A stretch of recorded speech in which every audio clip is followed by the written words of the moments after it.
weed. And you would have heard me tell Regina, Regina, look at you. When you first came in my program, you were the angry sister from the Patterson Projects. Now you're my top customer service student. Your attendance is excellent, your punctuality is perfect, and your skills can't be matched.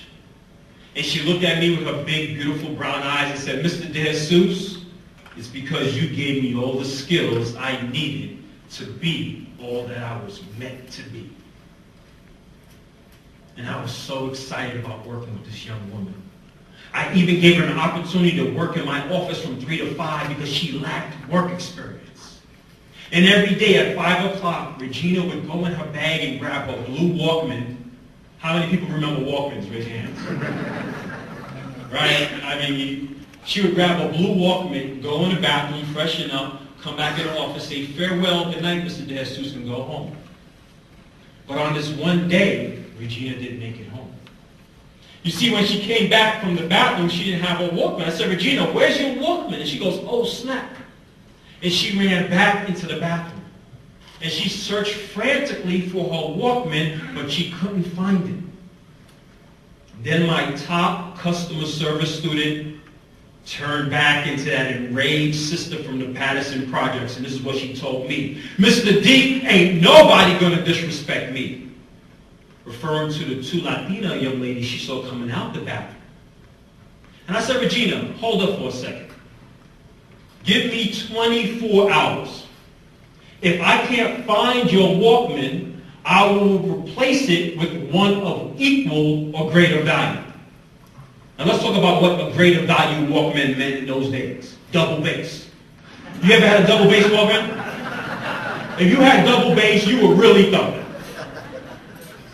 And before I could say another word, Regina jetted out of my office. Lawrence, the maintenance man, jetted out after her, and I jetted out after him. Where do you think Regina was going? To beat up those 2 girls who she thought stole her Walkman. And by the time I got to 149th Street and 3rd Avenue, my police officer buddies who liked zombie movies were in the back. They got over there, and she was arrested. And she didn't make it home that night. But you see, I did. I went home that night, and I told my wife, I said, what is wrong with these children? I gave her pre-employment work maturity competency tests. I gave her job skills training. I gave her all the skills she needed to be all that she was meant to be. Why would she throw it away over this nebulous concept called disrespect? Do you ever wonder why? Why are you working with young people in a job training program and they're smoking weed and you're saying, wait, aren't the majority of employers in Vegas drug testing? So why are you in a job training program if you're smoking weed? I said, they just don't get it. And I went into the office the next morning and Lawrence, the maintenance man, was sitting there at my desk. And on it he put Regina's blue Walkman. He said, De Jesus, it's funny that I found this Walkman in the trash, but Regina just threw her life in it. Raise your hand if you see young people throwing their lives in the trash in your city, in your state. And I was feeling powerless about it. And then I stopped to think. I said, wait a second. It's not Regina. It's me. You see, the New York City Department of Employment, the policymakers, was teaching me how to deliver the 21 pre-employment work maturity competencies. They were teaching me how to do these workforce development practices. No one told me about the real issues of working with youth from the South Bronx. Like you, I needed to know what to do when a 5'5" Puerto Rican high school dropout comes up to me and says I have a better chance at becoming a basketball player or a rap star over a teacher, scientist, or postal worker. I needed to know what to do when a young person would come up to me and was, oh, Mr. D, it ain't illegal if we don't get caught. I needed to know what to do when a young person would come up to me and says, I smoke, my father smokes, my mother smokes, so what? Stay out of my business. My funding source was so preoccupied were teaching me about things that were not relevant to what I needed to know to work effectively with young people. The skills that got me there weren't going to get me here. I needed new skills. So I started to speak to young people. I traveled to Israel. I traveled to South Africa. I traveled to Brazil to learn about different forms of youth engagement. And I came back and I created what I'm going to tell you about today called youth cultural competence and a lot of other different strategies so we can stop having 8-track policies in an MP3 world.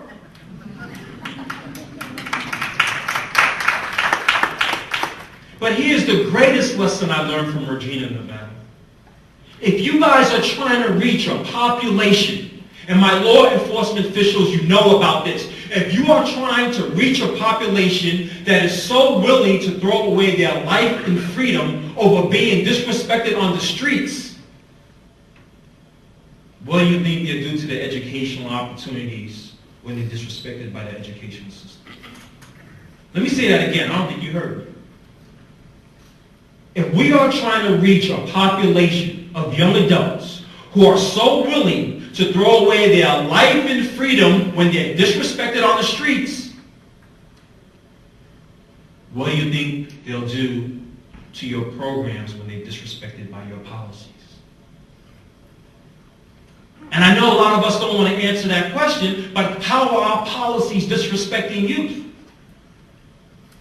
Do young people know that you're more concerned about creating hope than regulating dope?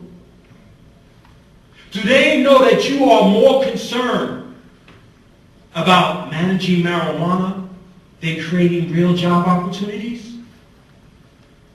I'm not saying regulating marijuana is wrong. I'm saying how are we communicating the other part that touches young people's hearts?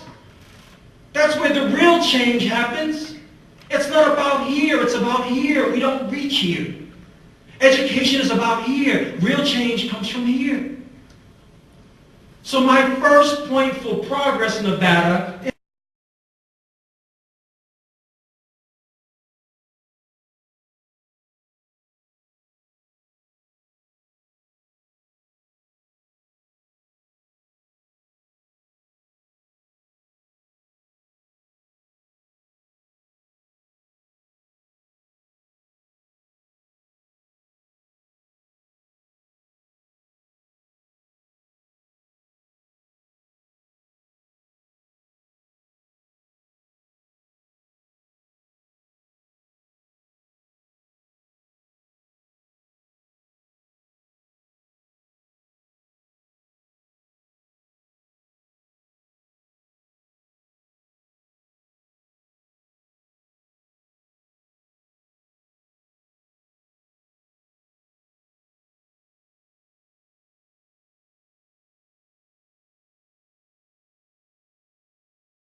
presentations and